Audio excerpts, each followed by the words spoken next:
Vocês acabaram de ouvir Foreign cantando Light My Fire do Doors, que aliás é uma música bem recorrente e que tem algumas histórias, né? Algumas não, quase que todas. Eu me lembro, né, numa época que a gente foi fazer um acampamento, eu era muito vidrado em The Doors, eu fui acampar com o Ozinho, com o pessoal do quartel, a gente foi para Guararema. E eu me lembro que a gente foi lá para desbravar, comer uns cogumelos e coisa de juventude, não indico para ninguém não, mas vamos que vamos.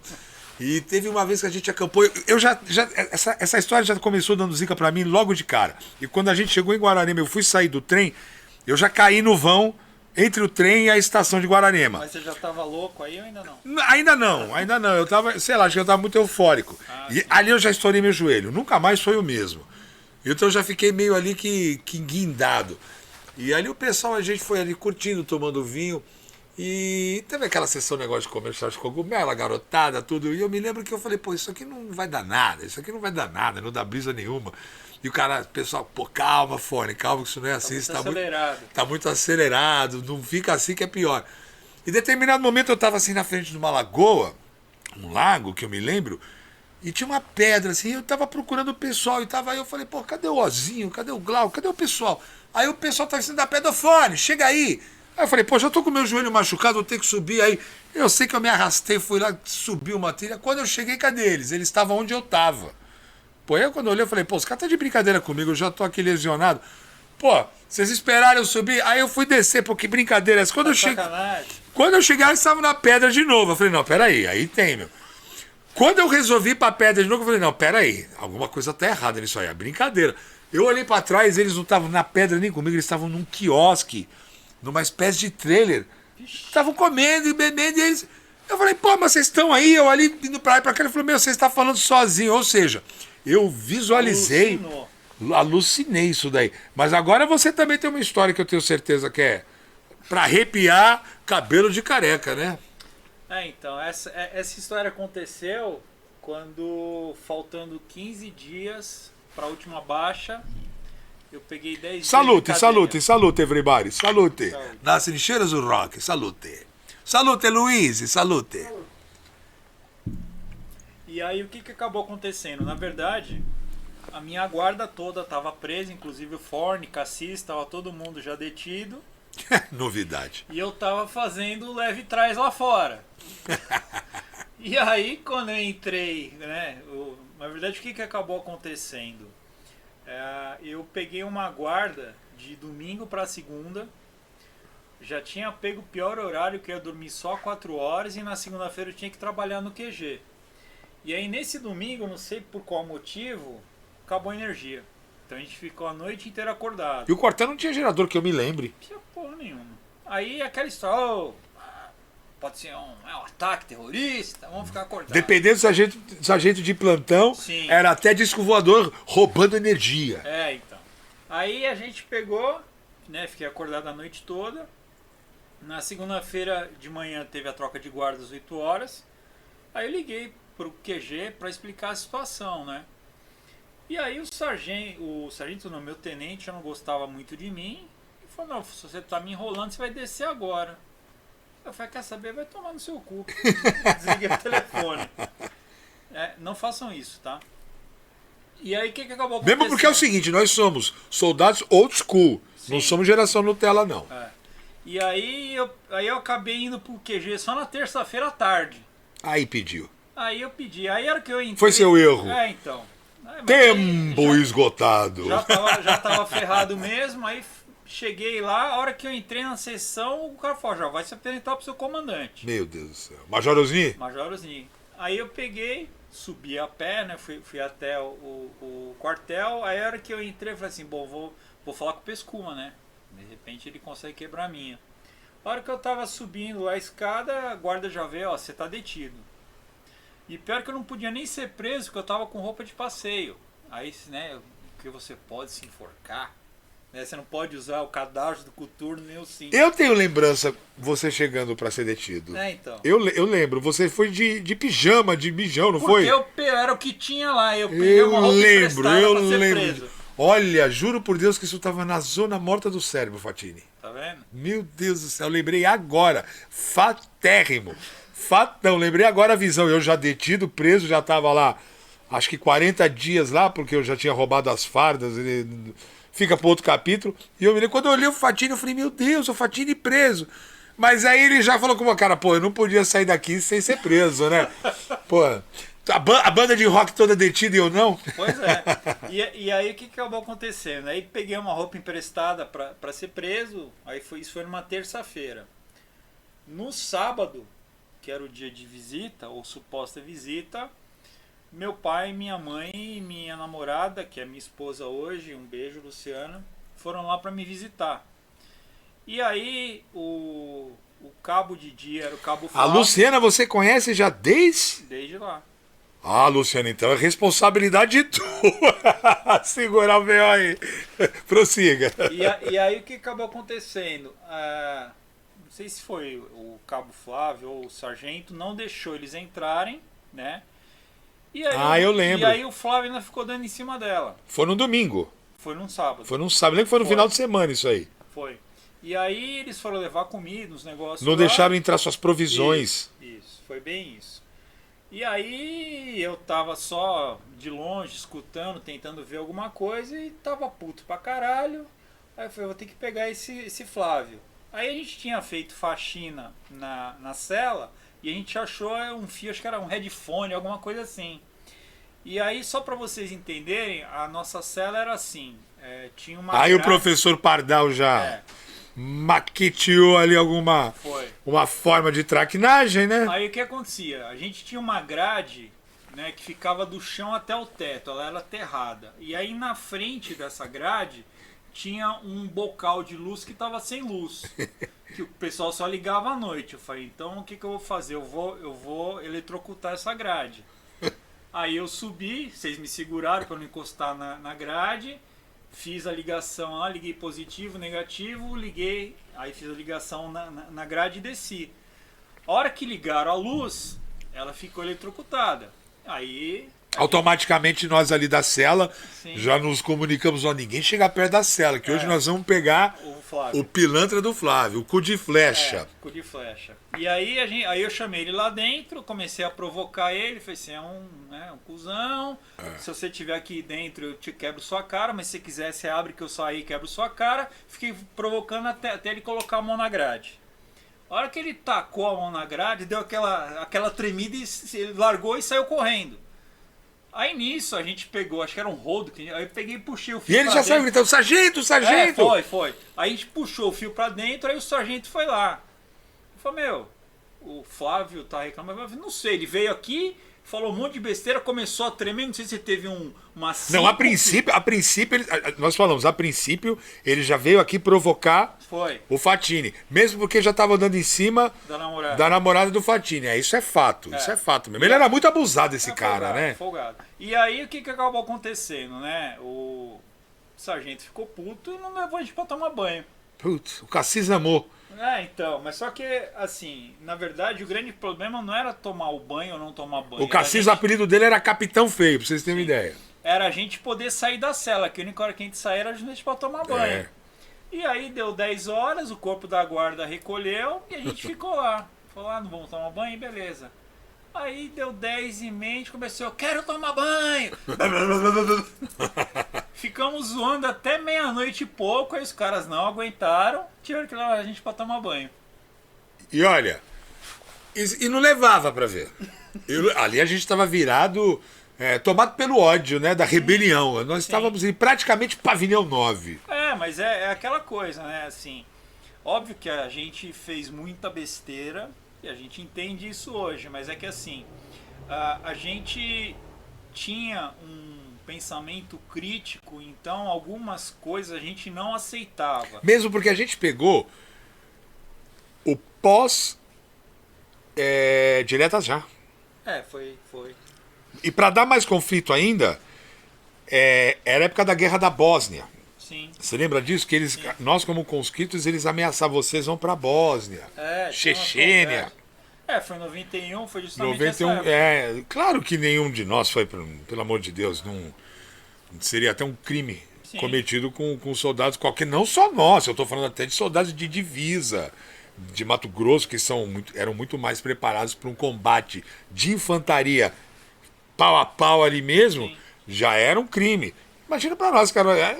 Nós éramos praticamente um quartel administrativo. Sim, Tirando os mesmo. motoristas, os outros, era um quartel administrativo. Não, é isso mesmo. E o ponto que eu estava querendo tocar era o seguinte: pelo fato de a gente ter um grau de instrução maior, a gente questionava muito. A gente não obedecia porque tinha que obedecer. Mas por causa da gente mudou tudo lá. Sim, assim, a gente tinha que ser convencido do porquê a gente tinha que fazer aquilo. Para vocês terem uma ideia, no setor que eu trabalhava, que era justamente a segunda seção, eu tinha um sargento, tinha um tenente e tinha um coronel. O sargento escrevia uma ata, esse sargento passava para o tenente revisar, aí ele passava para eu revisar para poder ir para o coronel. Aí você começa a não respeitar algumas coisas, porque você fala assim, beleza, hierarquicamente eu sou mais baixo. Tipo, eu sou estagiário, mas eu que sou redator? Só que na hora da coisa ir pra frente tem que passar por mim para chegar no coronel. Sabe? Onde a redação escrita pelo estagiário, né? Então, é umas coisas que você começa a discutir. Porque assim, você não... É aquela coisa. E até foi engraçado porque assim, a turma que entrou depois da gente era totalmente diferente. Já virou aquele... Eles já deram um downgrade no currículo educacional dos próximos conscritos. Porque a nossa... Veio muita gente de quinta série. Sim, a nossa turma tinha pessoal de segundo e terceiro ano. A molecada que entrou depois da gente era tipo nível de quinta até, sei lá, o cara do grau social mais alto devia estar na 7ª série. Mesmo porque do nosso tempo, 90% era segundo grau completo. Sim, e aí o que a gente percebe é que assim, a gente acabou meio que causando uma situação lá que assim, né, isso é uma verdade. Quanto mais alto o grau de instrução, mais difícil de você controlar. Fala, guerreiros! A gente hoje vai inaugurar um formato um pouco diferente. Eu trouxe o Fernando, que é da ONG Espaço Ser. A gente vai trocar uma ideia a respeito da ONG, né, do que eles fazem lá. E a ideia é que a gente coloque esses dropzinhos dentro dos programas que a gente vai lançar ainda. Então, Fernando, para começar, primeiro, bem-vindo, né, penso você ter aceitado esse nosso convite, seja muito bem-vindo. E eu queria começar com o seguinte, fala um pouquinho a respeito da ONG. Tá ok. Primeiro, gratidão, né? Muito feliz de estar aqui com vocês. E o assunto não é um assunto fácil, né? Sim. Mas a nossa ONG chama Espaço Ser, Casa Mateus Campos. Ela trabalha, né, e ajuda pessoas realizando um trabalho complementar à psicologia e à psiquiatria de pessoas que têm uma depressão, né, vamos dizer, uma tendência suicida, que estão em profundo sofrimento nessa sua existência e, vamos dizer assim, a própria psicologia e a psiquiatria não conseguem resolver totalmente a questão, né? A gente entra como um trabalho complementar a esse trabalho, né? Realizando o quê? A gente se baseia na Organização Mundial da Saúde, que já a questão desde 1986, dentro do seu protocolo chamado Protocolo de Ottawa, que já foi assinado por mais de 200 países, eles têm uma reflexão e uma determinação de que o ser humano e a existência do ser humano é muito ligada a bem-estar. Se a gente for analisar de um ponto de vista o bem-estar, a gente pode ver que é praticamente o intangível. Então, o que acontece? A própria Organização Mundial da Saúde, para os países que assinaram esse protocolo, ela preconiza aplicá-lo e operacionalizá-lo na prática. Como? Através de práticas integrativas complementares. Então vejam, é algo alicerçado na Organização Mundial da Saúde. O Brasil assinou esse protocolo através do seu Ministério da Saúde e, de alguma forma, dentro do SUS existe de uma forma, vamos dizer, talvez espaço, ou de alguma forma relativa é aplicado. Nossa ONG entra como? Efetivamente fazendo essas atividades de uma maneira coordenada, né? Coordenada e vendo o ser humano como um ser integral. Ou seja, um ser humano, vamos dizer, nossa ONG é totalmente voluntária, então nós somos hoje 82 voluntários, totalmente ecumênica, não tem nenhuma visão espiritual de um ponto de vista religioso. Não existe uma religião dentro da ONG, a gente respeita todas elas, porque nós recebemos pessoas hoje de 8 a 69 anos, isso é algo que choca, né? Ter crianças, né, praticamente de 8 anos que são recebidas pela ONG para esse nível de sofrimento, vamos dizer assim, né? Eu diria que esse nível de questionamento. Então nós vamos entrar com um complemento de atividades à psicologia e à psiquiatria. Como é que essas atividades acontecem? Elas acontecem primeiro baseado em 4 grandes princípios. O primeiro grande princípio é o não julgamento. Né? Nós não julgamos. Você vê o que acontece hoje em dia, né? Cada um tem o seu modo de pensar, a gente respeita, né, Maurício? Sim. Mas a grande questão é, a gente parte do princípio que cada um consegue fazer e faz o melhor que pode a cada minuto. E essas pessoas que estão em sofrimento também é o que elas conseguem fazer. Né? Então, muitas vezes a gente tem uma pessoa em sofrimento, não consegue levantar da cama, e você fala, não era possível. Não consegue. Não consegue porque é o que ela consegue fazer. É muito difícil a gente entender e não julgar. Sim. Na ONG, o que nós vamos fazer? A gente aceita as coisas como são, a gente acolhe essas pessoas. Tá? São pessoas como nós. Né? E se a gente for analisar de um ponto de vista, seja qual for o tipo de transtorno, seja uma depressão maior, um transtorno bipolar, o borderline, né? Até a esquizofrenia, se a gente for ver atentamente, nenhum desses casos tem um tipo de sentimento que não seja humano. Tá? Talvez algumas em mais extremas polaridades, vamos dizer assim, mas todos os sentimentos humanos. Então o que a ONG vai fazer? A gente acolhe essas pessoas respeitando como elas são, sem julgamento. E a segunda forma que acho que é muito interessante na nossa ONG é trabalhar de uma forma que essas pessoas não vão se sentir só. Como você mesmo falou, né, Maurício, a nossa sociedade, todos nós, eu não diria nem que é só uma questão de julgamento, a gente tem dificuldade de lidar com o sofrimento. A gente vive numa sociedade galgada principalmente na competitividade e na comparatividade. Então, uma busca desenfreada, né, pela uma felicidade, seja a qualquer preço for, e normalmente galgado muito na matéria, ela se opõe terrivelmente à questão do sofrimento. Então, quando existe sofrimento, a primeira coisa que o ser humano quer fazer é se livrar dele. Então, veja, qual é a primeira reflexão? Você vai tomar um remédio. Né? E isso talvez... Mas na dor e não na causa. Exatamente. Então a gente, veja, um pouco, trazendo um pouco da reflexão chinesa, vamos dizer assim, da questão dos meridianos, como é que eles veem uma doença, seja ela qual for. A doença é um desequilíbrio energético na sua origem. Tá? Então ela tem uma causa de um desequilíbrio. Poxa, o que é a cura? O reequilíbrio. Sim. Poxa, então a primeira coisa é ver a pessoa. Esse é o nosso foco. Então a gente vê a pessoa. Em segundo lugar, essas pessoas se sentem sós. Elas vão estar num ambiente onde elas vão encontrar outras pessoas que têm o mesmo questionamento, vamos dizer assim. Então ela passa a conviver com pessoas que a compreendem. Isso é muito comum nas nossas rodas de conversa, onde você vê um jovem externalizando o que ele está sentindo e o outro jovem balançando a cabeça se identifica. Né? Então isso é muito importante. E o terceiro princípio é um princípio de criação de gratidão, né, de entendimento, né, que existe uma razão da gente estar aqui.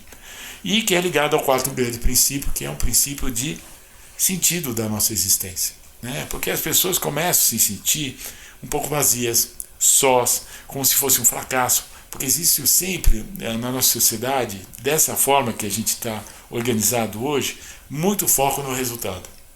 E pouco foco no processo que existe. Então, se a pessoa não alcança, de alguma forma, algum tipo de resultado, ela se cobra por isso, ela é cobrada por isso, e dessa forma existe o quê? Um vazio, e além do vazio, uma culpa. Pode ver, isso é muito comum. Né? A culpa persiste. E não só falando dos jovens, porque, desculpa, nós temos 8 anos, mas temos pessoas de 69 anos, então, desculpa, eu falo dos pais, eu falo das escolas, eu falo da ciência, falo do lado social. E algo que é muito intrigante, Maurício, além da idade, é importante saber que na ONG os jovens são tratados por faixas etárias, então todos são tratados, mas, vamos dizer assim, por faixas etárias, são grupos de trabalho. Mas o que é muito usual é o jovem, vamos dizer assim, de uma forma ou de outra, ou a pessoa, começar a sentir esse vazio, sentir essa cobrança, sentir a culpa. E quando começa a sentir a culpa, ela começa a se esvaziar. Ela começa a sentir como se não fosse capaz, como se fosse um fracasso. E a grande questão é que essa culpa, que muitas vezes essas pessoas trazem para ela mesma, as pessoas que são em volta também sentem essa culpa. Então os pais se sentem doentes porque se sentem incapazes. Às vezes, em vários casos, até o próprio terapeuta, o próprio psicólogo, o próprio psiquiatra, embora com todo respeito, o próprio remédio não é eficiente de uma maneira completa. Aí vai se buscar os culpados, né? E normalmente é isso, né? É muito fácil você achar o culpado e não resolver o problema, né? Ou o suposto culpado, na verdade. Eu tenho algo para dividir com vocês, né? A nossa ONG, ela atua nessas atividades, talvez seja interessante falar as atividades também que a gente tem, e todas elas são preconizadas pela Organização Mundial da Saúde. Entre elas tem o yoga, o tai chi, a arte-terapia, o reiki, que é a imposição de mãos. Então essas atividades complementam o trabalho que é feito pelos terapeutas e a psiquiatria. Mas talvez essa questão da culpa é algo muito intrigante. Porque embora existam correntes dentro da ciência, dentro da psicologia ou até da própria sociologia dizendo, olha, a culpa disso, é daquilo, eu vou ser honesto com você. Nós recebemos jovens de ambos os sexos, tá? Todos os sexos, todas as frequências, vamos dizer, sexuais, todos os níveis sociais. Então não adianta falar isso é um problema de uma classe social X ou Y. Nós recebemos famílias super estruturadas, nós conhecemos os pais, nós temos trabalhos com os pais e os familiares, e recebemos também famílias totalmente desestruturadas, né? Que às vezes o pai e a mãe nem estão presentes. E também uma reflexão que merece ser trazida, todas correntes religiosas, e sem nenhuma. Então veja, todas correntes religiosas ou sem corrente religiosa, parece que é algo um pouco mais complexo. E então eu diria que talvez seja um momento, em vez de a gente buscar só as causas, embora elas devem existir, mas nesse nosso momento ainda não estão muito claras, e talvez dependam da circunstância de existência de cada um desses nossos participantes, talvez a grande questão é buscar um sentido para tudo isso. Sim. Tá? Há um sentido escondido para tudo isso. Né? Porque são pessoas maravilhosas. A gente percebe isso muito claro quando a gente trabalha com todas essas pessoas. Pessoas em extremo sofrimento, né? Porque na verdade a questão suicida não é uma questão puramente de se matar, é uma questão que a base é o sofrimento. E nós quer resolver aquele sofrimento. Exatamente, é um sofrimento que deborda, ultrapassa a questão do que a pessoa consegue suportar, e ele acha que uma das formas de resolver é através pondo fim à sua existência. Sim. E a gente tem uma percepção que o que colabora para, vamos dizer, alimentar esse processo é a culpa do ser humano. Tá ok? Entendi. Bom, guerreiros, esse foi o nosso primeiro episódio. A gente vai deixar esse QR Code que vocês estão vendo aí. Ele é para fazer doação para a ONG, porque na verdade a ONG ela é sem fins lucrativos. Sim. Então ela depende muito de doações. Então quem quiser e quem puder compartilhar e contribuir, vai estar no GC. É só colocar o celular no QR Code e você já vai ter acesso direto ao Pix deles. E aí a gente vai voltar então agora nos próximos programas com mais esses drops para poder detalhar um pouco melhor o trabalho que a ONG faz. Fala, guerreiros! Hoje mais um Caos da Caserna com o nosso amigo Ferreira. Então, Ferreira, por favor, se apresente. Olá, guerreiros! Soldado 394 se apresentando, segunda RM EB Exército Brasileiro. Segundo pelotão de motoristas. Do grupo de motoristas. É isso aí, é nóis. Também era do pelotão de motoristas. Conta um caos pra nós aí que aconteceu lá no quartel.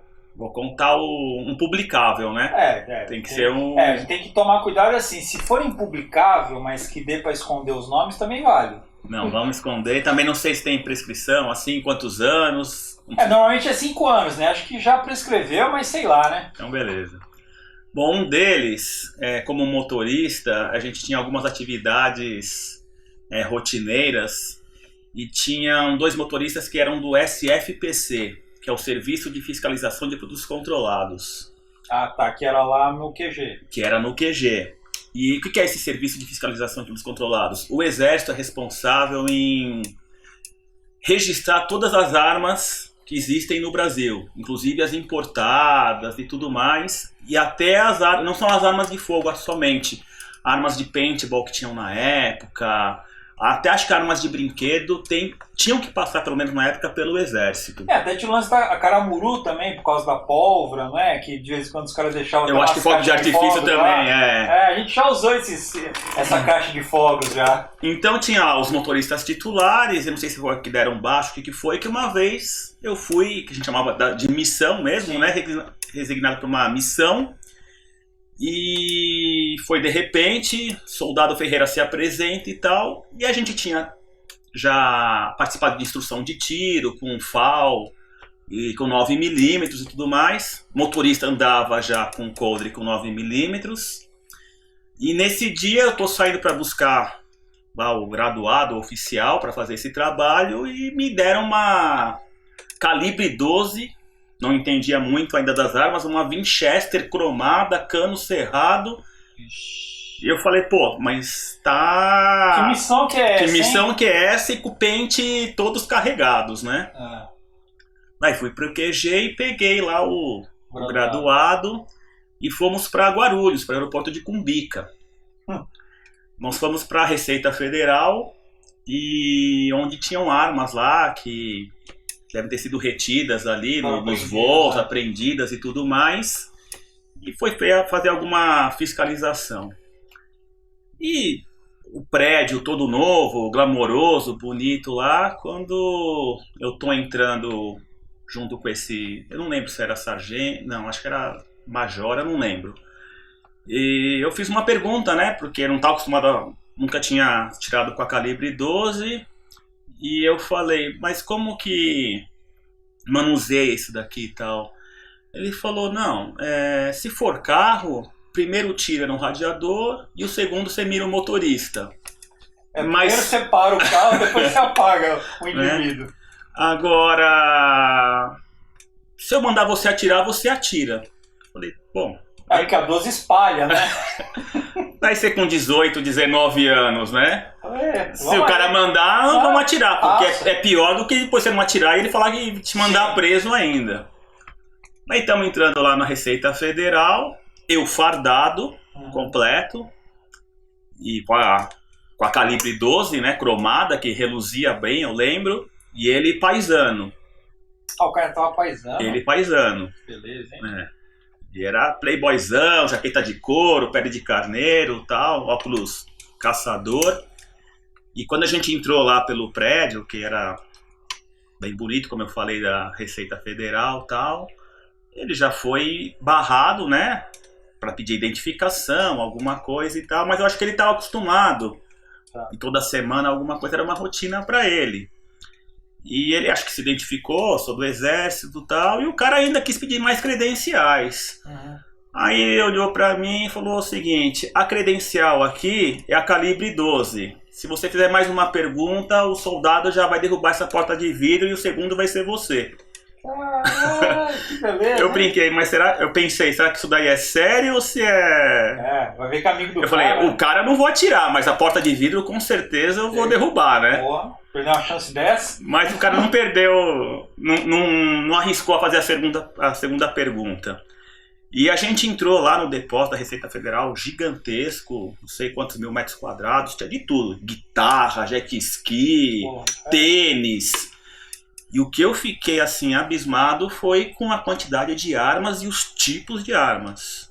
Fuzil, metralhadora, pistolas... Mas você imagina, se isso é que eles aprenderam, imagina o que passou. O que passou. Muita coisa de colecionador, parece, mas eu lembro que chamou a atenção uma subaquática que ele me explicou, que dava tiro não sei quantos metros abaixo do nível da água e tal. E uma calibre 22 também, que parecia um chaveiro, uma munição só, né? Um tiro, mas que devia fazer algum estrago. Então, aquelas que você esconde na manga, né? Você só... Então, que negócio, pra moleque de 18 anos, né? Meio que uma aventura dessa assim, acaba aqui marcando, mas não dei tiro com a calibre 12, não. Essa foi uma frustração sua? Não, acho que eu ia ficar meio na dúvida, né? Não sei. Eu sei que outros colegas nossos com certeza derrubariam. O cara não precisava nem falar, não, quer que eu faça agora? Mal falava, já derrubava, né? Boa, então, fácil. Eu penso nisso hoje. Se ele mandasse atirar, será que era sério mesmo ou não, né? Aí numa dessas, assim, O cara tá paisana, você que tá fardado e armado, vai sobrar pra quem? Exatamente. Mas foi interessante isso daí, porque... Ah, e outra coisa também. A gente carregou o carro que nós estávamos com muita dessas armas.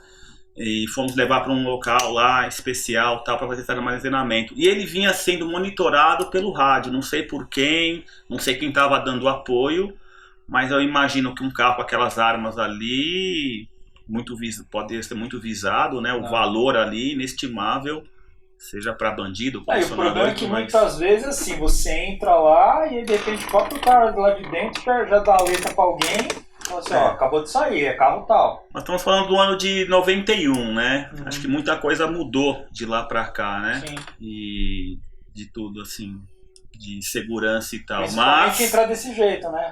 Fala com o cara ali. Mas naquela época lá foi meio que uma aventura esse dia aí pra mim. Porra, com certeza.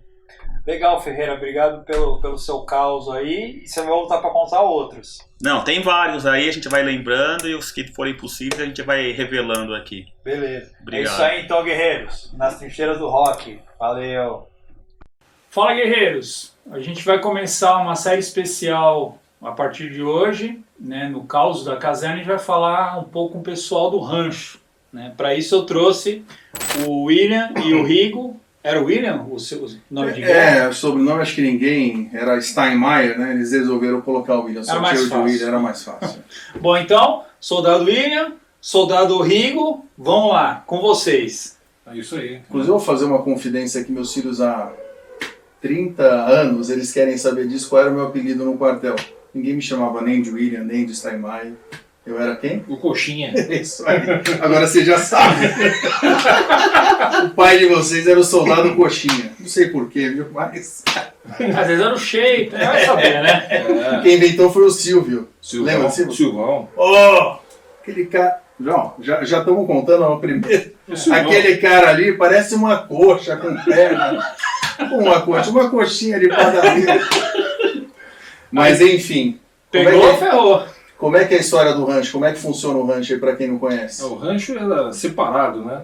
O rancho era... Tinha o pessoal do rancho e nós éramos do cassino. Sim. Então, pra quem não conhece, o rancho é a cozinha. Sim. Isso. O rancho é a cozinha, o pessoal chama de taifeiros, né? Os Mas taifeiros. são os rancheiros que faziam comida e serviam naquela época. E nós éramos os cassineiros. Que a gente servia aí o pessoal, tanto os oficiais, sargentos e os cabos, né? Quem não sabe, tem não sei se hoje ainda é assim, mas tinha uma área segregada para os praças, né?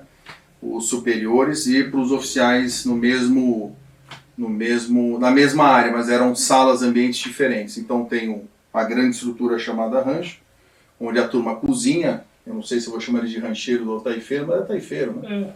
E a gente basicamente imagina um militar paramentado como se fosse um garçom, mas é diferente, né? E a gente servia os oficiais e os praças graduados aí, né? E era diferenciado, né? Sim. Os oficiais tinham alguma coisa a mais do que os sargentos, né? São os praças e os cabos também. E os soldados era aquela comida... E a gente que na última baixa ficou 3 meses comendo picadão, repolho, chazão. Era tipo o restaurante da fábrica, que tem o restaurante dos peão e o restaurante da administração. Isso. Tem 3 divisões, né? O peão, tem os graduados e os mais graduados. Né? Eu lembro que o rango era feijão preto, arroz papa, aí era aquela salada de acelga com tomate, Não, repolhão. frango, Tipo, tinha repolho também, Repolhão tinha um frango atropelado, era carne moída, eu tinha aquele quiabo com batata e carne, De vez em esticava quando, assim, o quiabo esticava aquela baba, e goiabada passada no açúcar de sobremesa e chá. de vez em quando uma gelatina, né? Tinha umas gelatina, né? Que a gelatina era bem antiga que tava lá já. Mas agora que vocês entenderam, né, como é que funciona a estrutura do rancho, né? A gente tem mais Eu tenho uma dúvida nessa época. Coincidentemente, quando o pessoal cortava a grama do campo, tinha chá. Tem a ver ou não? Não.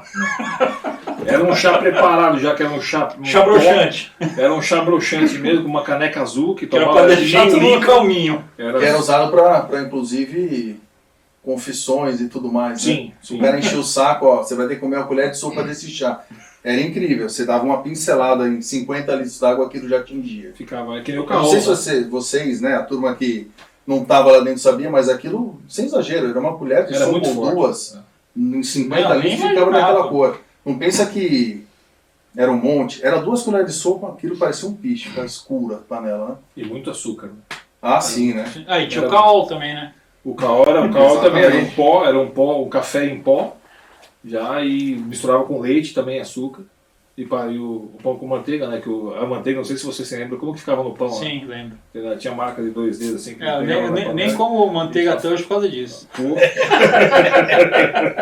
Mas aquilo a gente fazia o diferencial pros caras. Não, tô Ah, ligado. frio, a gente fazia um chocolate quente, a gente fazia os pãozinhos, punha um oréganozinho, um queijinho, punha no forninho e dava pros caras. É verdade, A ceia, é a gente verdade. fazia uma ceia muito boa. Né? Não, é verdade. Pode falar o que quiser. Eu tinha tratamento VIP lá. Os motoristas, você era motorista ou não? Não, eu trabalhava no QG. Você era no QG? Não, eu era do pelotão dos motoristas, mas eu trabalhava no QG. Então, você comia os bifes bons aí, quando a gente Sim. chegava lá, a gente fazia umas comidinhas pros motoristas que chegavam depois do expediente. A gente fazia as comidinhas boas, pode falar a verdade. Era um negócio VIP, era VIP. Não, ali Era VIP, pô, ali era bom. maravilhoso. Mesmo assim, né? Às vezes as coisas não davam muito certo. É. Tinha umas coisas meio... Por exemplo, Pode falar, não era estranho. por exemplo, um belo dia num desses cafés da manhã, imagina uma mesa, 2, 3, o quê? Uma meia dúzia de mesas, né? Sim, Com um monte de oficiais, talvez uns 15 ou 20 ali, né? mais ou menos. E aí, sempre alguém era o encarregado, ó, eu vou completando aqui, vocês vão passando. Então alguém ficava lá no background, lá fazendo todo o preparo, e 2, às vezes 3, normalmente 2, né? E ia passando. Então, talvez, ó, A passa com café e B passa com leite. Naquele dia eu fui encarregado de passar com o leite. E nesse repasse já estava todo mundo bem servido, e todo mundo super animado ali no cassino, né? Na parte dos oficiais.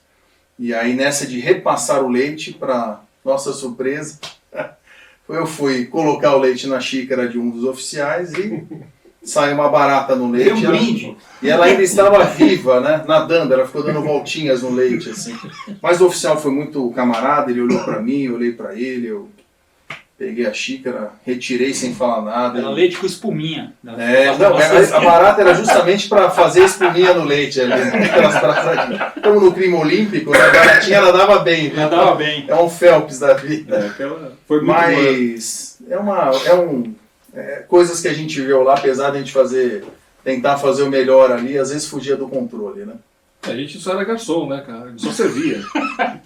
Qualquer culpa seria dos rancheiros, né? Porque a gente só servia. O negócio já vinha de lá. A gente gostava de Não, todo mundo. nesse caso não, né? Porque o leite era a gente que fervia ali, colocava, não dá nem pra dar essa desculpa. O leite vinha em saquinho naquela época, não tinha as embalagens de TP, né? Sim. E o pessoal colocava os leites no como é que era? No banho-maria, o saquinho, né? Só pra dar o pessoal esquentar o leite, ficava prontinho, entendeu? Mas não dava nada, não acontecia nada com o pessoal, né? Não. Ninguém ficava lá. Tinha problema de É que do banheiro, hoje essas em dia não pode, né? Porque do jeito que vocês faziam, né? O plástico solta alguns resíduos coisas. no leite. O cara passava aí algumas horas, né, sentado lá Sim. no trono. Mas tranquilo. Mas era de leve, né? É. Inclusive teve aquela vez também do... Acho que essa a gente vai contar na próxima, né? Esse é o nosso primeiro caos, né? Ah, é o primeiro caso. Legal. Bom, guerreiros, então esse é o primeiro caos. Semana que vem tem mais. Valeu! Bom, guerreiros, bem-vindo a mais um Caos da Caserna. O Cabo Felipe acabou voltando e vai contar uma outra história pra gente depois da vinheta. Segue aí.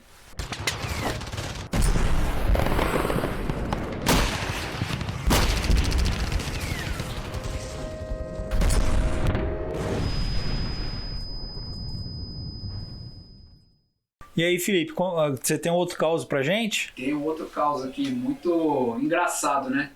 Não aconteceu comigo, foi com outra pessoa, mas foi muito bacana, né? Porque o que acontecia? A gente, vamos lá, antes da gente ir pro exercício de tiro, né? Tinha uma série de instruções e tal. E, inclusive, quando a gente entrava no stand de tiro, tinha uma parede, e lá nessa parede tinha uma série de regras, né? De segurança que você tinha que ter dentro do stand de tiro.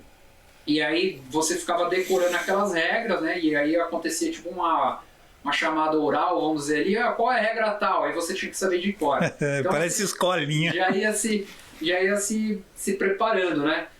E enquanto isso, a gente ia ouvindo os outros que estavam dentro do stand de tiro e tentando pegar mais ou menos o bizu, né? O bizu, para quem não sabe, é uma palavra tipo de jargão assim, militar, né? Que é utilizado quando a gente... O bizu é utilizado como um sinônimo de dica, né? De um caminho mais curto, um atalho que você passa para alguém, né? Alguma coisa Ou um assim. belisco de comida. Ou belisco, exatamente. Ou também comida. E aí o que acontece? A gente ficava tentando pegar algum bizu de que ia acontecer dentro do stand, a gente ficava ouvindo, atento, né? Já ficar mais preparado, Ficar né? preparado. Então a gente começou a ver o padrão, né? Começava a gente sentado lá de fora, decorando as regras de segurança, né? Os procedimentos dentro do stand. E aí a gente ia ouvindo lá dentro. E aí, de repente, o que eu vi? A gente viu que tinha um padrão, né? Que sempre tinha, né? O oficial que fazia... Vamos dizer assim, que cuidava ali responsável da instrução, né, no caso aí do tiro em si, né, do exercício de tiro dentro do stand. Então ele ficava dando ordem e tal, então ele falava, eu lembro que ele falava assim, ó, nos alvos à frente, né, atiradores nos alvos à frente, no salvo de apito, fogo à vontade. Então ele sempre dava, só depois do apito, que a gente podia abrir fogo, né, e ia fazer o exercício de tiro. E tinha um rapaz que ele era muito engraçado, assim, porque ele tinha a língua presa, né? Então, era até engraçado do jeito que ele falava e tal. E o pessoal às vezes pegava no pé dele, né? E por conta dele ter a língua presa. E aí a gente foi fazer o exercício de tiro, né? E chegando, quando a gente estava lá ouvindo o pessoal atirar, esse rapaz estava lá, né, e fazendo o tiro, e aí eu lembro muito bem que teve o comando lá, né, nos alvos à frente, né, com atiradores prontos nos alvos à frente, salvo de apito, fogo à vontade. Quando o oficial da instrução lá de tiro, né, que ele falou fogo à vontade, meu, o rapaz já começou a atirar, abriu fogo, começou a atirar. Já foi de rajada. Já começou a atirar sem parar e todo mundo ficou, né, quieto, ninguém atirou, ninguém fez nada e ficou aquele silêncio, né? E aí, depois não teve nem salvo de apito, só teve um monte de... O cara já sentou o dedo. Aí o cara já saiu lá, já pegaram ele lá de dentro do stand, já fizeram ele pagar umas flexões, sentar numa poça d'água lá pra aprender. Pra dar uma relaxada, né? Tá muito nervoso. Pra esfriar a cabeça. Puta, é foda, né, meu? Ah, bacana. Legal. Bom, eu tô sabendo que você tem mais uns causos, você vai voltar de novo, hein? Opa, com certeza. Vamos lá. Então é isso aí. Valeu, guerreiros. Até mais. Fala, guerreiros. Mais uma vez, Caos da Caserna. Mais uma vez com o nosso amigo Soldado Ferreira. Se apresenta de novo pra quem não te conhece. Soldado 394, segundo RM, Exército Brasileiro. Segundo pelotão de motoristas. Também fazendo parte do pelotão de motoristas. É isso aí. E aí, Ferreira, você contou aquele caos pra gente lá da invasão da Polícia Federal. Receita. Receita Federal. E me conta aí, qual que é o outro caos aí que você tem pra gente? Bom, nós éramos de um quartel, pode-se dizer, administrativo, que fazia parte do QG. Apesar de dar o suporte aí de logística, né, como motorista, mas todos nós tivemos a experiência interessante de fazer o acampamento que a gente chamava de ralação, né? Ralação. Que foi em Araçariguama, aqui em São Paulo. Quilômetro 50 da Castelo. Não, 50 da Castelo. Entramos ali na mata, não lembro se foram 4 ou 5 dias. 4 dias. E vários tipos de instruções... sobrevivência na selva e tal. E foi... Cordas. Quem não sabia nadar aprendeu na marra. De um jeito ou de outro.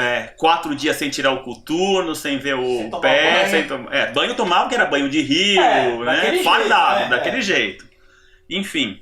Mas foi legal assim, porque eu tenho muito orgulho que a gente foi ministrado um dia lá de sobrevivência por um graduado do CIGS, que é o Centro de Instrução de Guerra na Selva.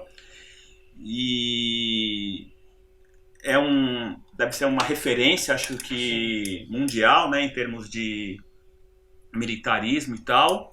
E é um cara Caxias, um cara patriota, um cara severo, disciplinador e tudo mais, que a gente respeitava muito ele, né? Então a gente aprendeu ali algumas coisas que daí é para um outro caso, né? Sim. Mas ele era responsável no nosso quartel pelo pelotão de obras, pelo PO, um cara severo e tudo mais e tal. Na época não tinha internet, era tudo formulários, era tudo papel e tal. E do quartel chegou um caminhão gigante lá, uma caçamba enorme com papéis para reciclagem. E despejaram todo o papel ali no pátio e recrutaram todo o pessoal do PO, não sei se eram 8, 10 soldados, para levar o papel tudo para uma área ali, numa sala, alguma coisa e tal. E tinha que se fazer fardos desses papéis todos. Era uma ilha, cara. Dava pra você mergulhar ali, se esconder. Nossa, era uma caçamba, né? Cara, era um caminhão comercial, era grande. E o sargento, esse cidadão do SIGs, monitorando que a gente tinha, acho que em prazo de uma semana para fazer fardos com esses papéis e tudo mais e tal. E reuniu a galera do PO, principalmente, mas todo motorista que estava ali, ocioso, tudo, tinha que contribuir. À disposição. Aí juntou, né, 10, 15 soldados, a resenha é forte. Uns trabalham, outros não trabalham. E começa o trabalho mais intenso. É um trabalhando, os outros dando palpite. Isso. E ele vindo lá cobrar toda hora. E por mais que você fazia fardos e fardos e fardos e... Você via aquela montanha de fardo, mas vinha 2 montanhas de papel, o negócio não acontecia, não virava. Daí chegou, acho que na sexta-feira, que era o prazo comendo e tal, e a galera já... foi o seguinte, cara, se não der... Eu não fui preso, né? Eu não tive essa experiência. Mas... Eu já não posso falar o mesmo. Eu sei, depois você vai contar. Agora, ser preso sozinho eu acho que é pior do que ser preso com 10, sim, 12. Então, sim, assim, se tiver que ser preso, vai preso todo mundo. A galera toda, né? Nós éramos denominados peixes, né? Porque a gente podia ficar preso à noite, mas tinha que trabalhar no QG. Sim. Né? Nem a pé podia com a gente naquela época. Verdade. Então, se vai preso, então vai preso já os 12, os 15 que estão aqui e tal. Bom...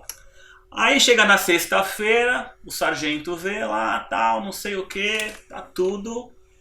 Pilhas de 2 metros, eu acho, 2,5 metros nos fardos e tal, não sei o que. Liberou a gente, missão teoricamente cumprida. Entreguei e tô sossegado. Né? Só que a gente sabia que ia dar cadeia. Chega na segunda-feira, formação lá da tropa, não sei o que, aquele negócio de revista. Ele assume lá a palavra, né? Então, um cara conceituado, um cara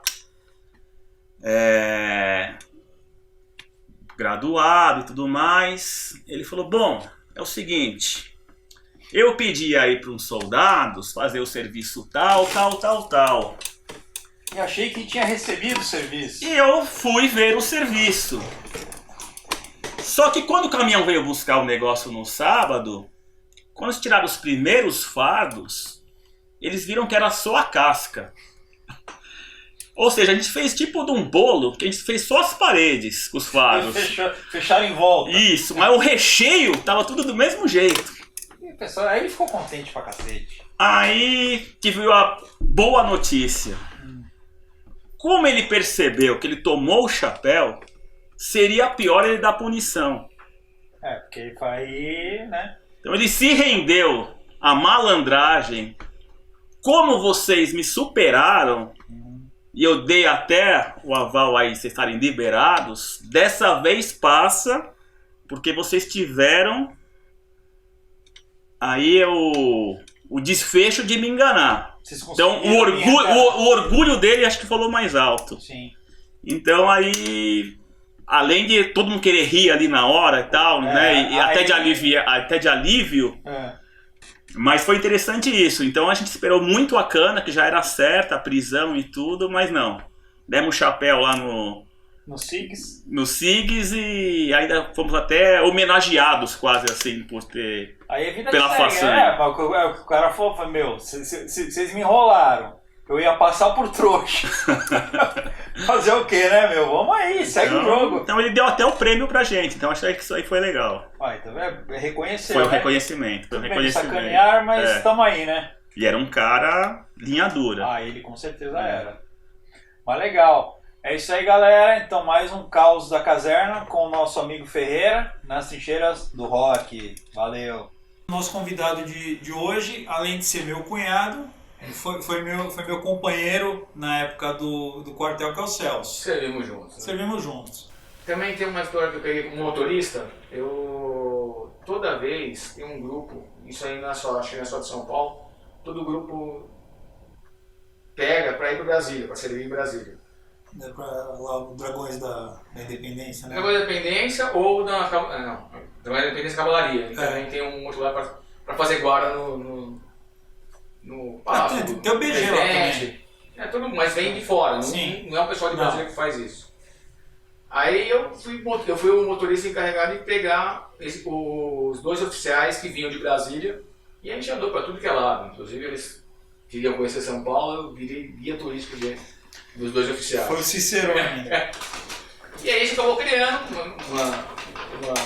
uma amizade e aí a gente estava lá. E chegou num dia, tinha um pessoal do nosso quartel que era meio folgado. O Cameron era um deles, hein? Ele fala que hoje ele é da igreja, mas era um deles, era o Cameron. Se não tivesse ido pra igreja, talvez tivesse ido pra vala já, mas isso é só um detalhe. Mas aí a gente tava lá, né? Aí todo mundo na hora de pegar, e também tinha uns caras folgados. Chegou lá, eu me lembro que tinha um cara folgado que ele tava escrevendo, lá se alistando pra Brasília, e a gente passando lá, o alistamento era dentro do nosso quartel, era um pátio reservado, e eles ficavam ali, os oficiais e os praças faziam a seleção do pessoal que ia para Brasília. E um dia a gente estava passando, eu e um grupo lá, a gente estava almoçando, a gente foi dar uma volta por lá. Aí quando eu vi umas pessoas lá, sentadas, né, ainda se alistando, e tirando tênis, folgando, tudo. E achando que estava em casa. Estava em casa. Aí na boa, eu me lembro até hoje, o Cameron foi lá e deu um chute no tênis do cara e voou. E o cara se levantou e quase ia ter uma briga ali, né?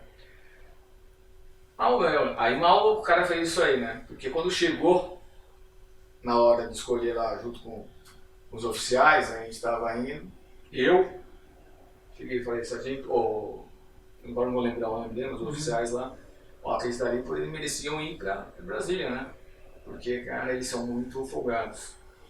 E eu tô lá olhando 3 dias depois. Os caras foram. Não, olhando assim a lista. Aí o cara chegando, fulano de tal. Vocês não vão acreditar, cara, de choro do cara. O oficial dando aqui, o documento pra ele. Ele falou assim, você avisa a sua família. Sábado a gente vai... Resumindo, você fudeu, cara. Era tipo assim, era no meio de semana, ele falou assim, sábado a gente vai estar aqui com... Você avisa a sua família e sábado a gente vai pegar o ônibus e vamos todos para Brasília. Né? Mas como é isso, velho? Como? Aí o oficial olhou pra mim, olhou e falou assim, soldado, o exército é ruim? Claro que não. Muito bom o exército. Né? Aí foi. O cara não fica nem vermelho. No dia, e engraçado que no sábado eu também peguei o serviço, que eu tava de plantão no sábado. Aí foi o outro, aí tudo bem, ele entrou, aí ele chegou mais calmo, já tava dentro, então ele... Já aceitou, né? Já ficou. O duro foi segurar, assim, como eu vou segurar o pessoal? Tava a família que despede dali, era tipo um negócio dramático. Porque você faz a despedida, né, que você tá indo lá pra um outro lugar. E nesse dia tava saindo com o Maxwell de dia. Ixi, mano. Aí o Maxwell chegou, não quero saber, vocês vão pegar todo esse pessoal separado dos carros. Os ônibus vão entrar aqui, eu não quero ninguém aqui passando, nem namorada, nem negócio, vamos pegar e vamos separar. Aí tudo bem, sargento, vamos lá. Não separamos, vamos lá, então. Vamos lá. Aí chegamos, fizemos um cordão. 5 soldados, velho. Aí daqui a pouco os caras começam a despedir, né? Tem que ir pro ônibus. Aí começa a chamar as pessoas, aí vai os soldados, Cara, mas deu uma hora. O pessoal chegou assim, tinha muita gente chorando, né? O pessoal veio pra cima, cadê que a gente... vai segurar assim. Todo mundo em cima do ônibus. Foi uma festa lá, eu sei que depois o sargento veio falar com a gente. Sargento, o que a gente falou o quê? Ia dar tiro? Isso aí. Você não quer que eu repita. Já tem o dedo mole aqui, porra. É verdade. Aí foi um negócio muito cômico no dia. E a nossa saída, né? Finalmente a gente fez uma... O dia da baixa? Dia da baixa. Eu terminei, a gente foi um dos últimos. Última vez. Aí lá, você tem que ir lá, falar lá no Cambuci, que era o hospital do Exército. HG. A falar com eles e falar assim, a gente não tem nada. Né? Aí foi eu, Cameron, Miltinho também foi. Quem mais? Acho que o Ângelo também foi motorista. Uma rede de motorista lá, tudo no micro-ônibus. Né? E o Varela, para tirar o sarro da gente, né? Falando assim, que o motorista que tinha entrado no micro-ônibus era melhor que qualquer um. Negócio. Meu. Que já era do ano seguinte, né? Do ano seguinte. Sim. Aí estão lá. Então tá. Entramos no ônibus. Aí o ônibus na 23 de maio, assim, ó. Pra lá e pra cá. Porque a gente começou a sentar e subir de um lado e o ônibus... E o cara nessa, super nervoso. Lógico. Aí a gente entrou lá e deixou a gente no HG. Né? Fizemos lá, não temos nada contra. Eu dei um chute, que a gente tinha uma mania também, né? Parece criança naquela época, mas... de eu dar aquele chute por debaixo da sola. O cara dá o passo a maior. Acelerar. E vai pro chão. E eu fiz isso aí com o meu time. Nossa. Aí quando a gente fez no HG, aí tava passando um oficial. Que beleza. Aí o oficial falou, o que é isso aqui? Não, a gente tá dando um baixo aí negócio. Mas essa brincadeira foi brincadeira? Não, ele tropeçou. Aí a gente ficou no negócio, Miguel, não é porque você tá andando baixo. Se eu quiser aqui, olhando assim, se eu quiser, vocês ficam mais uns 5 dias aqui, ou mais. Aí a gente ficou na mãe. Aí voltamos pro carro. Aí foi aquela zoeira total em cima do motorista. Eu acho que o cara não merecia, mas como o carro Varela falou... Culpa do Varela, né? Vamos falar a verdade. E o cara não bateu o carro. Puta merda. Aí a gente foi lá nessa iniciação, onde o Calvário vai lá ver seu pupilo. O que ele fez lá na viatura. Vai lá ajudar. Cara, aí isso aí foi foda. Né? Aí depois a gente saiu, né? Foi acho que foi no boteco. O Maurício não acabou não indo, né? Não. Mas depois a gente foi tudo pro Litoral Norte. Né? A gente pegou e foi um show. Foi na casa do Ferreira, que eu acho que é o próximo, hein?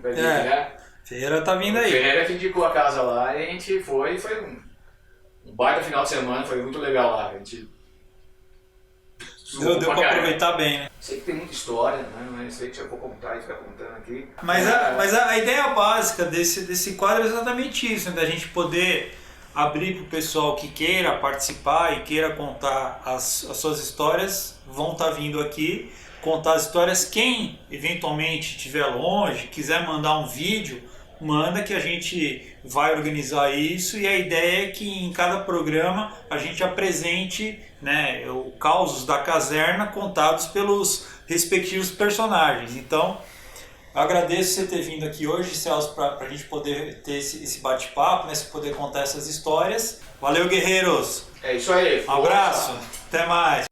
Bom, guerreiros, de volta com mais um Caos da Caserna com o pessoal do cassino. Qual que é o caos de hoje? Hoje é o caos da cólera. Não a cólera, o sentimento de raiva profundo. É a doença mesmo. Que a pessoa não consegue se controlar. Mas, de certa forma, tem a ver com isso, tá? É o sentimento, mas na verdade foi um pouco além. Não foi. A gente conseguiu barrar no meio do caminho. Cortar. Mas, enfim, um belo dia a gente tinha algumas missões que deixavam a gente meio chateado. Alguém chegava, hoje eu quero que vocês lavem o rancho. Mas como lavem o rancho? Lavem o rancho. É mangueira, aquilo parecia um ginásio, né? Mas e o rodo? Vamos lavar o rancho. Você lembra o tamanho do rodo? Ah, sim, o rodo. Eles davam um rodo pra nós de 40 centímetros, desse tamanho aqui, que era pra rodar, pra limpar tudo aquilo. Rolo de pia. Não, mas a gente ia na DE ou na PE e pegava aqueles rodo de 1,5 m. Rodo industrial. Quando eles queriam fazer, porque a gente... Hoje eu vou rodinho de pia. Rodinho de pia pra poder secar aquilo lá, entendeu? Sim. Mas inventaram do nada. Você vê que o rancho tinha sido lavado uma semana antes. Não é pra lavar o rancho. Talvez tenha a ver com o Saurê, que a gente contou no caos anterior, com umas histórias. Então vocês vão lavar. Uma puniçãozinha de leve. Tipo assim, acho que eles iam dispensar todo mundo. Ó, não tenha. Tava uma época de contenção, né, nas Forças Armadas, ó, não vai ter almoço na sexta. Então todo mundo pode ir embora ao meio-dia em ponto, ou 11h30, sei lá. Eu lembro disso, tinha uma época que era meio pau. Sim, meio pau, exatamente, o famoso meio pau. Não, mas vocês vão ficar lavando aí. Pô, mas não tem almoço. Come lá um hambúrguer na cantina. Se vira. Se vira, você paga depois? A gente deixa não o salário lá. Inclusive, a gente falou de última baixa de NB no caos anterior, mas inclusive teve gente que ficou para a última baixa graças à lista da cantina, né? Sim. Porque a pessoa devia R$600, R$1.500. Ou, você está na segunda baixa, você está na primeira. Se você não tiver como quitar essa dívida, a gente não pode liberar você. E naquela época a gente recebia 5.000 cruzeiros, era o nosso soldo. O soldo era um salário mínimo. Mas era 5.000 cruzeiros. Era 5.000? O número eu não lembro. Então, mas era o dinheiro da época. Eu só lembro que ficava tudo lá. É isso aí, ficava tudo lá. E aí o que acontece? A gente, nessa história de vai lavar, ok, tá bom. Comemos lá um hambúrguerzinho lá na cantina, vamos lavar. Todo mundo. Taifeiro, cassineiro, os rancheiros como um todo. Quer dizer, o quartel foi embora e vocês ficaram lá. A gente foi lavando aquela quadra de futebol de salão ampliada. E lavando a cozinha também. E começou uma bagunça ali, eu não sei que confusão que foi, que começou alguém jogar gelo em um jogar gelo no outro. Molecada, né? Estamos fodidos, né? Vamos se divertir. Né? Alguém pegou, acho que era você que tinha essa ideia de congelar umas latas de gelo, né? Sim. Alguém conseguiu pôr na água e tirar um bloco de gelo desse tamanho e jogou no exaustor. E aí deu uma explosão no exaustor. Aqueles exaustores antigos, assim, que ficam girando. E aí o gelo voou. A gente viu que, de repente entra o oficial que respondia pela cozinha, nervoso, obviamente, e a gente descobriu que o comandante do quartel e uma comitiva estava justamente passando ao lado do rancho e voou tudo nele. Levando uma chuva de gelo. Explosão. Enfim, isso era uma sexta-feira, ou seja, a gente já tava fudido. Pé da vida porque tava lá de sexta-feira. Lavando tudo. A gente ficou detido, só sai daqui quando aparecer quem jogou isso daí. E obviamente, né, a gente não era militar de carreira, ninguém aqui engajou, mas tinha um código de ética, de honra, de conduta, não entregar. Se a pessoa não levantar a mão. Enfim, a gente passou sexta, passou sábado, passou domingo, e foi ficando um clima pesado. E aí, obviamente, o pessoal do rancho, tinha uma turma um pouquinho mais braba que a gente, né? Eles conversaram entre eles e falaram, seguinte, cara, se o cara assumir, já falaram aí, tinha lá os peixes lá, ficavam lá dentro do... Onde saíam as punições? Eu não lembro. Lá... Era o PC. Então, falou, a galera já falou, quem aparecer vai pegar um mês. Ninguém queria um mês, o cara... Vai que é verdade, né? Tinha cara com 19 anos, tinha filho, tinha mulher, que tinha... Aí começou aquele movimento, vai ter que alguém assumir esse negócio. Que foi indo, já virou segunda, aí na segunda alguém lá resolveu, tá bom, galera, eu vou assumir, não era o cara. Foi um boi de piranha. Não, mas ele falou, vou assumir porque eu tô de boa, aí não vou ficar um mês mesmo, daqui 2, 3 dias, e acabou ficando acho que até sexta-feira. Mas no final das contas, ok, passou um negócio, foi acho que a primeira punição que todo mundo teve em conjunto ali no rancho, mas um cara que era talvez o mais retraído, mais silencioso, se comunicava mais com um ou com o outro, um deles era eu, né? E ele falou, cara, eu não gostei dessa história, e isso foi injusto, eu tenho um colega meu que tem o vírus da cólera. Como tem o vírus? Ele pegou o vírus da cólera e está morrendo? Não, ele trabalha em não sei o que, laboratório. Puta merda. E a gente achou que era uma brincadeira, mas como ele era um cara meio sério, sabe? Todo mundo conhece. Hoje em dia o mundo tem mais pessoas com esse perfil psicopático, assim, né? Mas ele na época era um cara que entrou padre e já tava fumando, já tava meio diferentão, já tava bebendo. É verdade, começou a beber lá. O cara entrou um anjo e ele já tava virando pro lado Ela falou, negro da força. tá no inferno, abraça o capeta. E aí a gente que interagia mais, normalmente eu e ele mais um do cassino, a gente acabava meio que liderando as questões do cassino, não do rancho, não dos taifeiros ali. E a pessoa do cassino falou, cara, esse negócio tá me parecendo que pode ter um fundo de verdade. E vai, e pesquisa. Até o cara fala, não, eu já tô com o negócio, eu vou passar cólera para todo mundo. E aí, na época, o pessoal, às vezes alguém mais jovem... Isso chama arma biológica, tá? É isso aí. Louco, velho. Tem gente mais jovem que não imagina que na época não existia Google, tá, pessoal? Só para avisar. No máximo, se alguém tinha um pouquinho mais de dinheiro, tinha uma conhecer uma Barça em casa. Sim, eu pesquisava em casa. O que é a cólera? O que vai fazer com a pessoa? Você tinha, às vezes, uma ideia, acho que a cólera é o cara, a parte intestinal, não sei. Cara, quando a gente descobriu o que acontecia com o resultado da cólera, falei, não, meu, se esse cara estiver minimamente falando sério, vai todo mundo pegar 30 anos de cadeia. Vai dizimar o quartel, né? Não, e não só isso, depois até explicar, sabe, que Jesus na Genésio vai todo mundo preso. E vai preso até acabar a história, né? Sim, com certeza. Tá todo mundo envolvido. Mesmo quem não mexeu, tava sabendo. Mas o fato de você ver uma, vamos dizer assim, uma represária por a gente ter colocado talvez muito sal no purê, ou muita pimenta no vinagrete, que você ainda vai contar essa história no outro caos, né? Sim. Talvez uma represária dessa daí, que começou com um dia de meio pau, que a gente ficou, e aí alguém resolveu jogar um gelo, essa história foi parar em cólera, e graças a Deus, eu tive que um dia, a pessoa morava na Zona Norte, eu fui com a pessoa até a casa dele, bati papo, Isso chama teoria do caos. Começou com um negocinho aqui e você vai ver até onde desenrolou. É isso aí, os buraquinhos do queijo foram alinhados e eu falei, cara, eu preciso movimentar um buraquinho, senão vai alguém pegar cólera. Pois Esse cara salvou o pessoal, né? Salvou o quartel, né? Sim. Ou seja, você vê como a gente era legal, né? Amigo pra caramba. Porque a gente trabalhou nisso e eu falei, isso aqui vai... E a gente acreditou que o negócio ia acontecer. A gente teve certeza, assim, depois de a terceira ou quarta vez, não, pessoal, esquece que o assunto morreu. O Will, inclusive, hoje é coach, né? Ele faz atendimento psiquiátrico.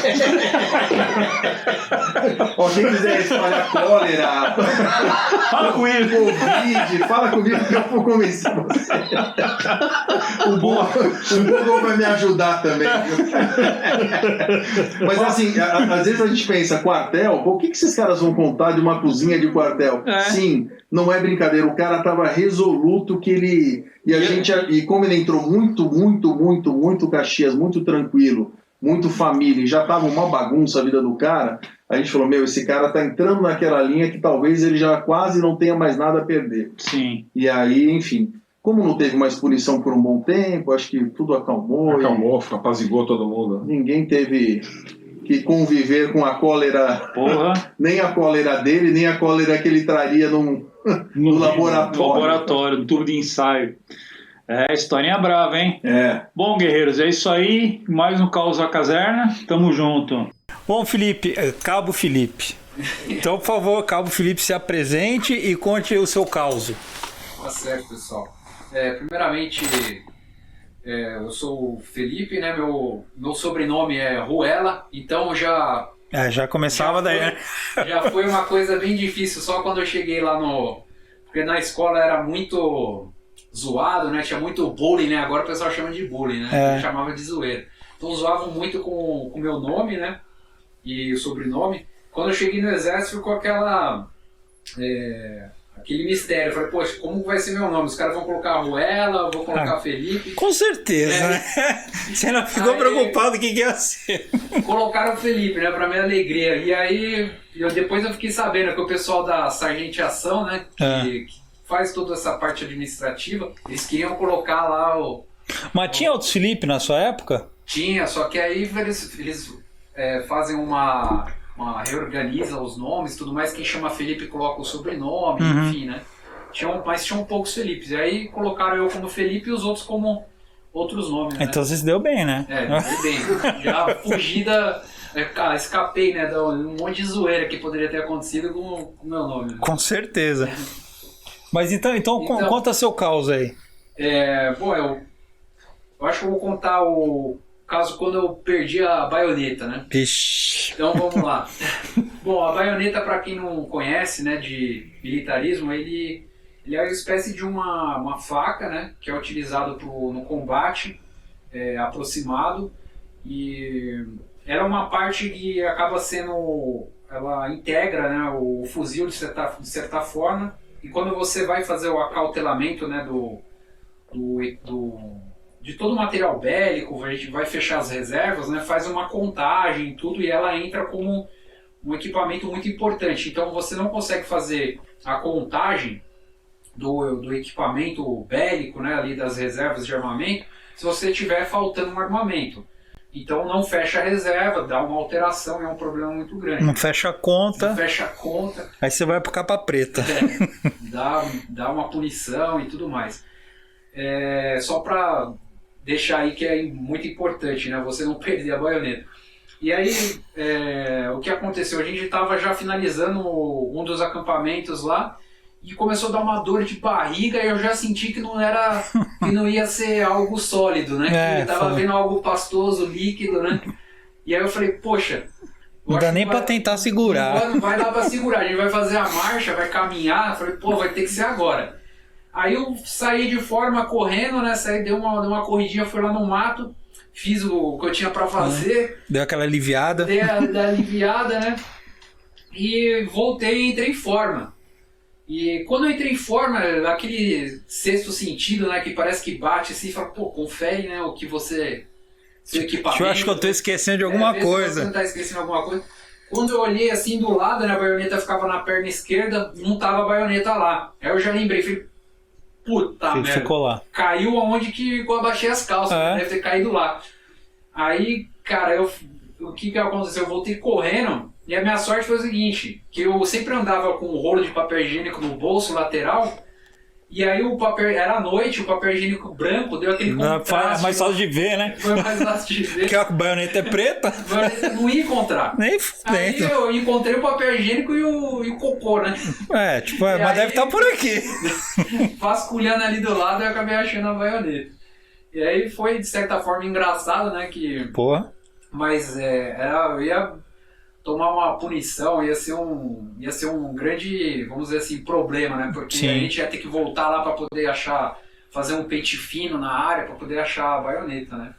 Não, ainda mais no acampamento, aí você ia ter que ir pra geladeira, né? Ia ter a geladeira.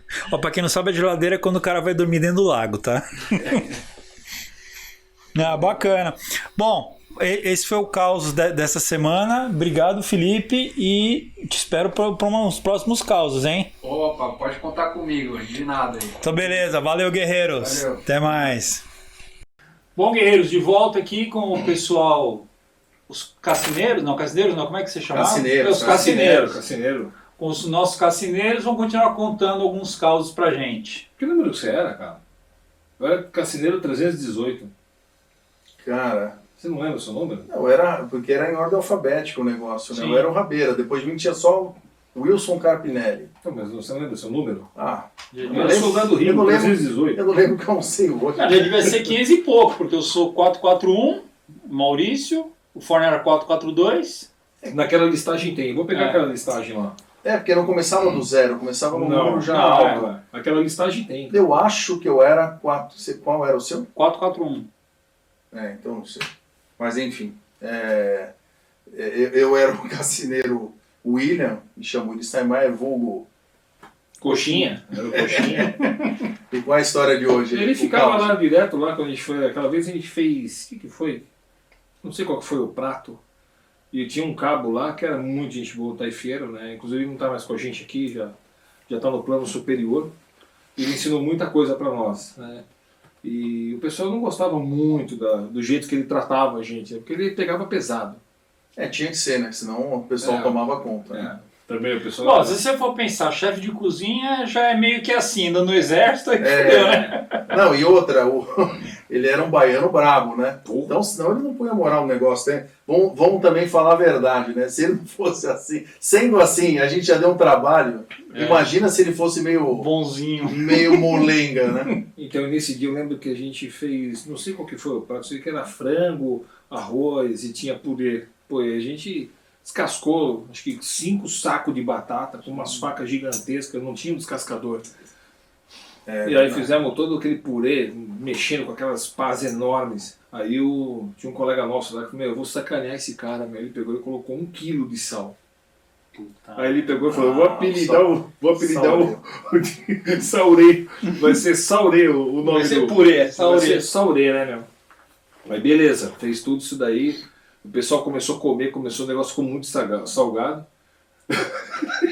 Sobrava na gente que tava na linha de frente, né? Porque botaram a culpa em nós, mas não foi nós, ninguém sabe, né? E aí o que aconteceu? Mas sabe, né? Mas não convém. Mas não convém falar, mas na verdade o cabo ficou detido aquele final de semana. Né? Então, porque é o responsável, né? Ele era responsável pela comida e acabou ficando detido. E depois a gente ficou com dó, né, meu? Eu acabei ficando com dó, porque ele era muito gente boa em determinadas horas, mas tem hora que ele pegava muito pesado. Entendi. É que a única regra que ele tinha colocado pra gente clara era não coloque pimenta nas coisas. Então, aí... A gente que tá ficando mais velho, a gente já entende com o tempo o porquê, né? A gente era jovenzinho, tava com tudo em ti. Ok, não é pra pôr pimenta, mas sal ele não falou nada, né? Eu nunca tinha falado, mas depois a gente vai contar essa da pimenta também. Foi um negócio bacana. Ele ficou detido também. Dessa vez ele ficou detido o final de semana inteiro mesmo, ficou feio pra ele. Mas tudo bem, é um outro caso. Mas essa do Saurê foi bacana, a gente já pediu desculpa pra ele, né? Ele aceitou, tá de boa? Já, acabei. Depois que a gente saiu do quartel, numa de umas festas que minha irmã estava, ele estava lá, ele fazia coxinha, empadinha, essas coisas para festas, e ela acabou falando que eu tinha saído do quartel, e quando ela falou meu nome, o nome dela, e ele lembrou. Então, e hoje ele não tá mais, acho que ele faleceu faz uns 2 anos. Acabou, gente boa. Bom, se morreu sem arrependimento, está valendo, né? Não, mas lá dentro mesmo ele... a gente se redimiu ele mais ou menos começou a desconfiar, deve ser A, deve ser B, deve ser C, e a última baixa teve muita correlação com Saurê, pimenta. Então, de certa forma, falou, ok, eu passei o final de semana. A seleção funciona desse jeito. Eu até hoje não entendi porque fiquei para a última baixa, mas talvez tenha a ver com Saurê, pimenta e afins. Mas a gente era muito bom lá, a gente não fazia coisa errada. A gente serviu, tem que servir o exército, aprender a fazer, nós aprendemos a fazer... que às vezes não tinha aprendido direito ainda, né? Mais ou menos, né? Mas a gente aprendeu a mexer, até hoje a gente serve aí, você também faz aí segurar os talheres, servir a francesa, copa, bebida pela direita, tirar prato pela esquerda. O pessoal vai em casa, eu ponho o guardanapo no pratinho e dou aquela viradinha. Eu também faço isso daí, Tá pensando o quê? Entendeu? O pessoal fala, os caras manjam do negócio. Tá vendo? A gente brinca, mas ele cozinha na casa dele, eu cozinho na minha, então no final das contas a gente... Serviu pra alguma coisa. Trouxe isso, aprendeu lá mesmo. A gente aprendeu muita coisa, isso aí sem sombra de dúvida. Pouca gente sabe, mas o cassineiro também, de certa forma, a gente em algum momento cozinhou. Ele falava, pode ser que um dia não tenha mais o taifeiro na última baixa, ou alguém faltou, ou alguém passou mal, vocês vão ter que cozinhar. Caramba, fazer feijão para 150, vamos lá. É isso aí. Vão aprender, né? Com certeza. Legal. Bom, guerreiros, esse foi o caso de hoje, e é nóis. Bom, Felipe, como é que é essa história de hoje aí? Bom, vou contar uma história que aconteceu no período de formação, né? Quando a gente entra lá, né, no tempo. Só deixando claro que eu não tô na ativa, né? Isso aí foi a época, já faz alguns anos já, né? E aí, na época da formação, de recruta e tudo mais, tem uma série que a gente chama de pistas, né? Que a gente vai para um acampamento e aí é montada uma série de pistas e nessas pistas a gente tem as instruções. E aí cada pista ela tem uma instrução diferente, né? Tipo, tem a pista da sobrevivência, que você vai aprender como preparar, né, uma caça para você poder se alimentar e tudo mais. Linguagem moderna é workshop hoje. Workshop. Seria um workshop no meio do mato.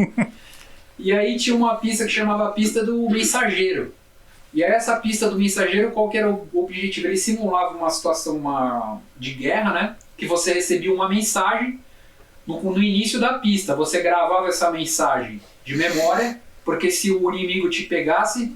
Não tinha prova, você estava na sua cabeça. Não estava de memória, né?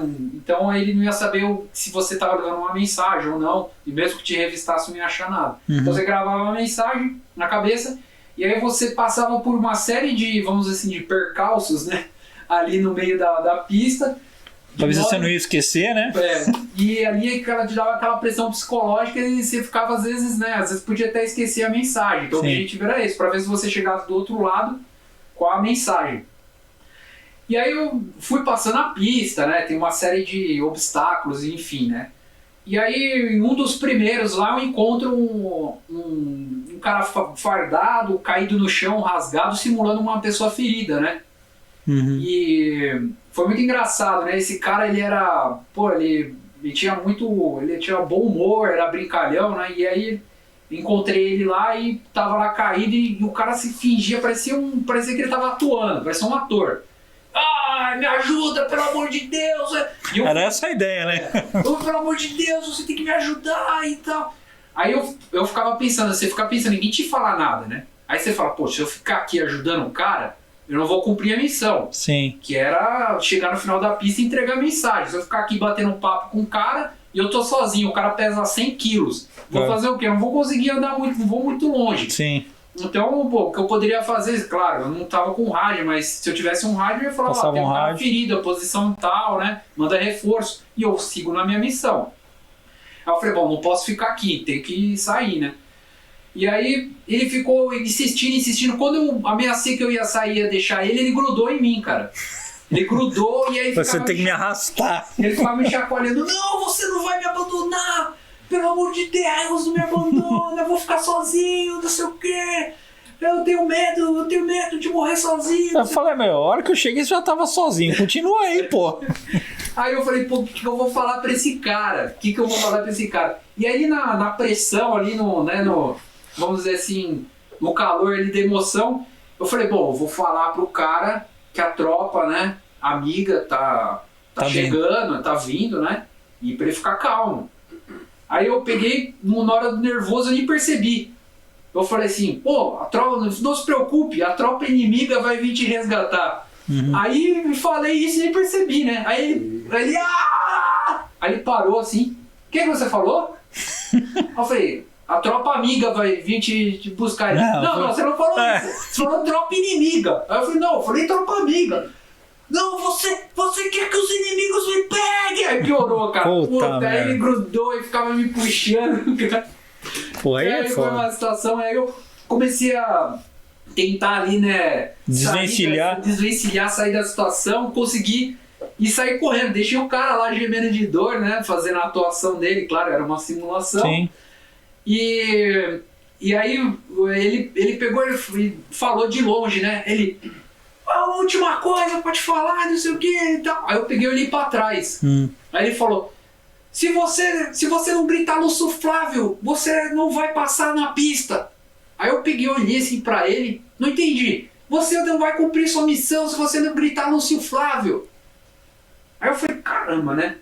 Por que, né? Gritar Lúcio Flávio, eu falei, nossa, um nome, sei lá, um nome... grego, não sei, né? Eu falei, será que é uma zoeira? Aí eu peguei e falei, Lúcio Flávio? Porque ele tava longe já. Sim. Pô, cara, era o nome de um sargento e todo mundo sabe que no exército a gente não chama pelo nome. Não. Se ele é um superior hierárquico, primeiro eu tenho que falar a patente dele e depois falar o nome. Pô, o cara ouviu. E saiu Aí o cara saiu do meio do mato, o que você falou? Aí eu falei, Lúcio Flávio. Você tá me chamando pelo nome, você tá pensando que você... Pô, nem te conheço. E eu olhei, você serviu comigo, não sei o que, você fez a escola comigo, não sei o que, a escola aprendeu de formação, nada, né? Putz, aí comecei a fiquei lá, cara, pagando e foi uma situação cômica, né? E bons tempos, né? Mas quando você chegou no final da pista e deu uma mensagem, passou a mensagem. Depois de muita, vamos dizer assim, muito sofrimento ali na pista, né? Porque eu acabei pagando muito porque eu chamei o cara pelo nome. Puta, merda. E aí cheguei no final da pista, consegui passar a mensagem, mas foi sofrido. Eu fiquei com, nossa, cara, só não tinha barro na pálpebra. O resto era barro pra tudo quanto é lado.